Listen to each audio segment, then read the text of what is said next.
السلام علیکم ورحمۃ اللہ وبرکاتہ۔ نبی کریم صلی اللہ علیہ وسلم نے ارشاد فرمایا کہ راستے سے تکلیف دہ چیزوں کو ہٹا دینا بھی تمہارے لیے صدقہ ہے۔ دیکھنے میں یہ آتا ہے کہ لوگ راستوں کے اوپر اپنی گاڑیاں کھڑی کر دیتے ہیں، کاریں کھڑی کر دیتے ہیں، موٹر سائیکل کھڑی کر دیتے ہیں، جس سے آنے جانے والوں کو تکلیف ہوتی ہے۔ تکلیف دہ چیز کا مطلب یہ نہیں ہے کہ گندگی ڈالی جائے، کوڑا کباڑا ڈالا جائے یا پتھر ڈالے جائیں راستوں پر، یہ مطلب نہیں ہے، بلکہ تکلیف دہ چیز کا مطلب یہ ہے چاہے وہ حقیقت میں فائدہ پہنچانے والی ہو، لیکن اگر وہ راستے پر ہو تو اس سے چلنے پھرنے والوں کو پریشانی ہوتی ہو، تکلیف ہوتی ہو، تو یہ ہے تکلیف دہ چیز کا مطلب۔ تو اس کو راستے سے ہٹا دینا یہ صدقے کے اندر آتا ہے۔ راستوں پر اسی طریقے سے آپ نے دیکھا ہوگا کہ اپنے گھروں کے سامنے لمبے لمبے ریمپ بنا لیتے ہیں لوگ،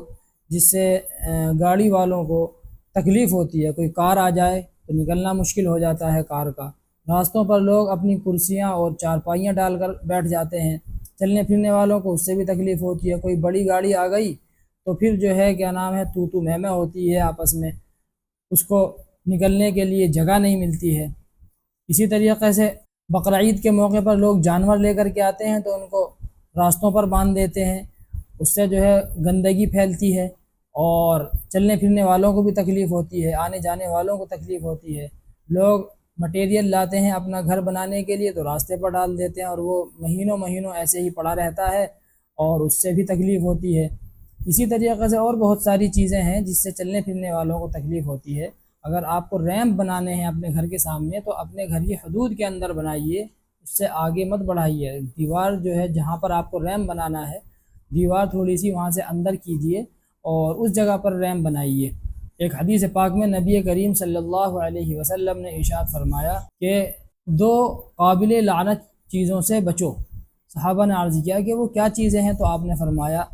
کہ راستے کے اوپر پیشاب پاخانہ کرنا، یا اسی طریقے سے سائے دار یا جہاں پر لوگ جا کر کے بیٹھتے ہیں سائے میں، چاہے وہ درخت کا سایہ ہو یا کسی چھت کا سایہ ہو، وہاں پر جا کر کے گندگی پھیلانا، ان سے بچو۔ قابل لعنت اس لیے فرمایا کہ یہ دو جگہیں ایسی ہیں کہ جہاں سے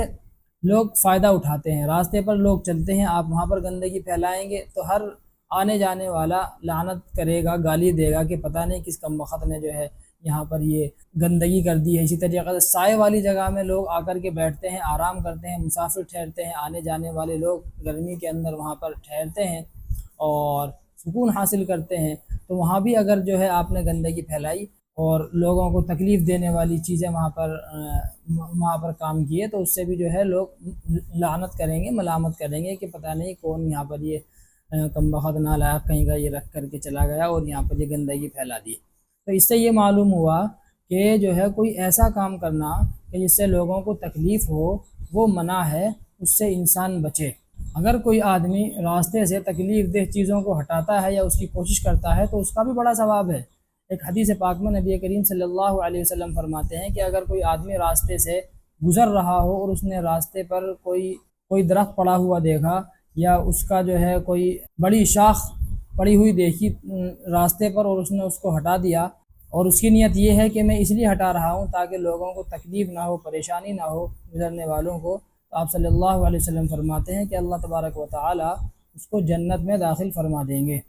تو یہ اسلام کی تعلیمات نہیں ہیں، لوگوں کو تکلیف دینا، راستوں کے اوپر کرسیاں ڈال کر کے بیٹھ جانا، لمبے لمبے ریمپ بنانا، اپنے جانور وغیرہ اور اپنے گھر کا ساز و سامان اور اسی طریقے سے مٹیریل وغیرہ راستوں پر ڈال دینا جس سے لوگوں کو تکلیف ہو، یہ اسلام کی تعلیمات نہیں ہے۔ اسلام تو ایسا مذہب ہے جو لوگوں کو